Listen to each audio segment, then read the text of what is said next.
Hello again, this is Commander Rick56, and welcome to the first of many podcasts featuring Transformers news, opinions, rants, and speculations.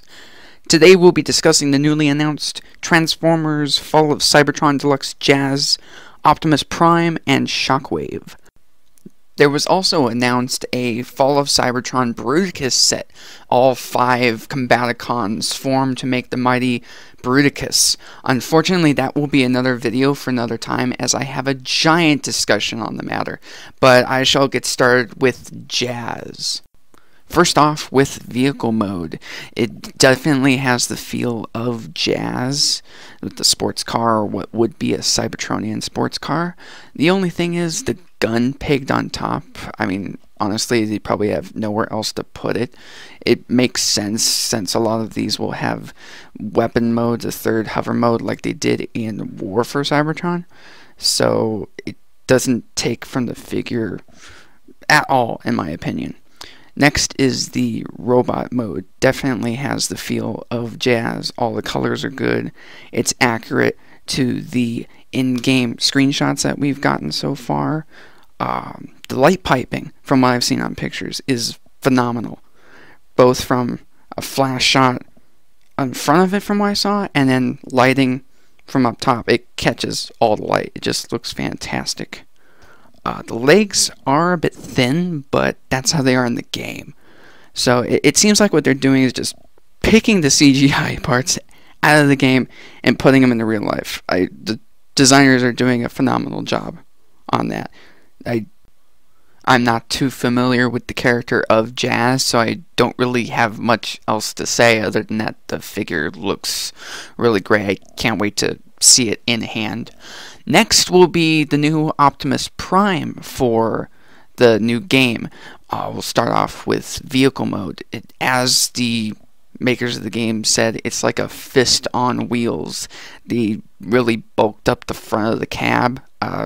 Looks really good. All the colors are right there. Not much else to say about it other than it's very Prime-esque. Definitely an upgrade. And so, yeah, let's go to the robot mode. One of the first things I thought of, this would be a great repaint for an Ultra Magnus.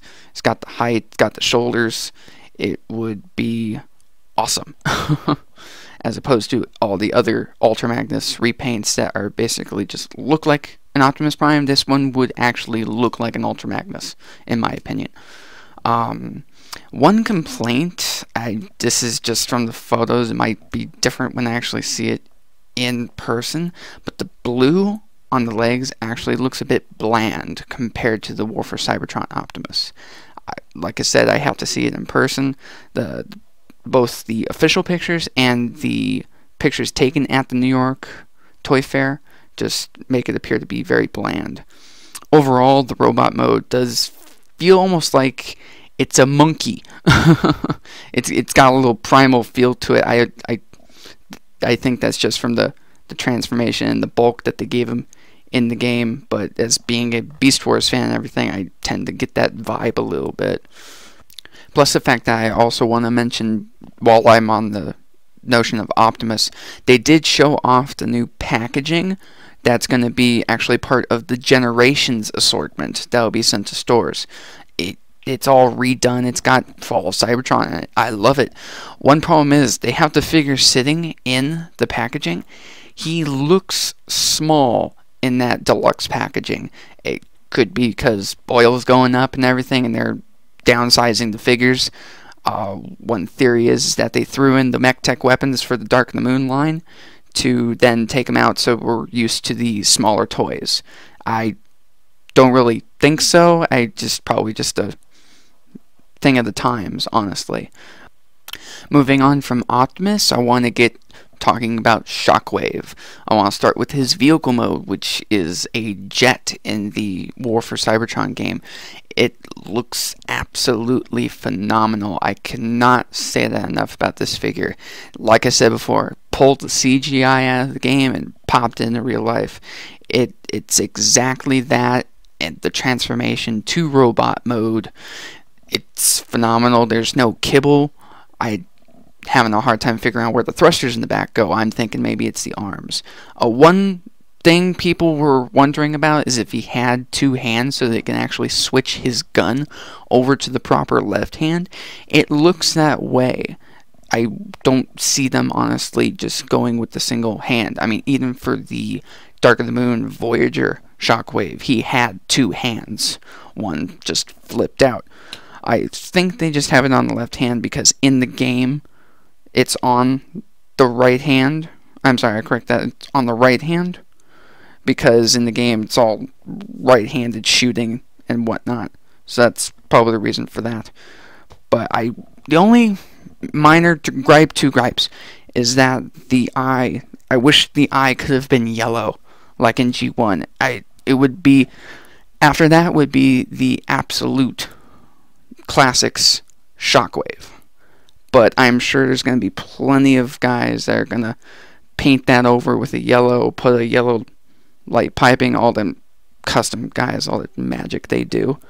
Another thing is the front of the cannon in vehicle mode turns into what appears to be the heel spurs.